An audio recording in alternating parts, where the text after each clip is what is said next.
Magandang araw mga ka-repairman, no? Nagbabanga pa pala kami ng transmission. Mitsubishi Mirage, ito. Nasalinan namin ng gear oil. Babalik din natin yung dati niyang gear oil. Dahil nagbabalang naman kami ng transmission, nagpalit ng clutch lining set. Ayan. Gumawa nga pala kami ng DIY na pump para hindi na maghanap ng plastic ng yelo. Madali lang magsalin ng gear oil. Ayan.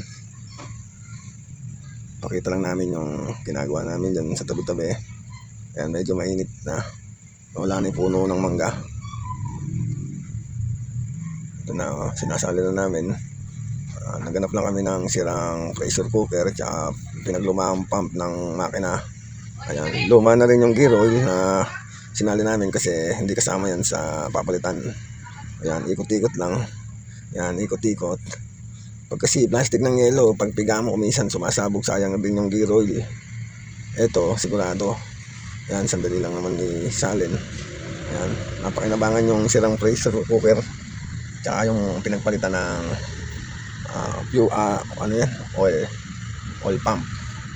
Yan, Mitsubishi Mirage, okay na. Yan.